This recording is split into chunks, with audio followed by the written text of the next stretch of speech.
Ano ang mapapala natin sa huling araw kung tayo ay nakikinig o nag-aaral sa mga salita ng Diyos? At kung hindi, sinabi ng Panginoong Hesus sa Juan 12:1, "Ang nagtatakwil sa akin at hindi tumatanggap sa aking mga pananalita ay mayroong isang hahatol sa kaniya.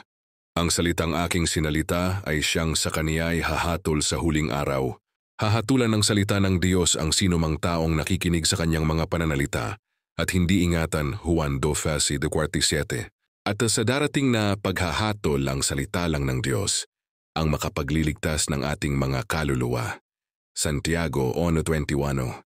Kung atin itong tinanggap, pinanampalatayanan at isinagawa, ang taong tunay na nananampalataya sa Diyos ay nagsisi, nagbago, at naging bagong nilalang ayon sa wangis ni Kristo dahil hinayaan niya ang salita ng Diyos na kumilos sa kanyang buhay upang malinang na gumagawa at sumusunod sa kalooban na Diyos sa langit sa tulong ng banal na Espiritu ng Diyos.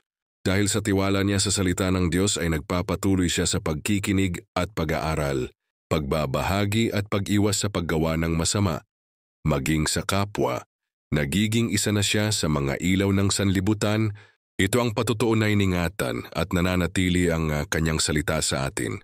Ang salita ng Diyos na siyang tagapaghatol ay siya rin ang ating Panginoong Hesus na noon ay nagkatawang tao at nanahan dito sa lupa at nagbalik na sa Ama sa langit at ipinagkatiwala ng Ama sa kanya ang kapangyarihang humatol, ngunit nasa kamay din niya ang kaligtasan kung atin siyang kinikilala sa pakikinig at pag-aaral sa mga salita niya, pagbabahagi at naipapamuhay ito.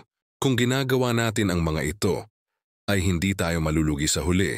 Dahil ang Panginoong Hesus ay hindi nagsisinungaling sa kanyang mga pangako, sinabi niya sa Juan 4:4, "Katotohanan-katotohanang sinasabi ko sa inyo, ang dumirinig ng aking salita at sumasampalataya sa kaniya na nagsugo sa akin ay may buhay na walang hanggan at hindi mapapasok sa paghatol kundi lumipat na sa kabuhayan mula sa kamatayan." Ang pagsisisi ay laging nasa huli. Kaya mga kapatid kay Kristo, makinig, mag-aral, sumunod at magwika ng mga salita ng Diyos. Nang hindi mahatulan sa huli bagkus makatanggap ng gantimpala,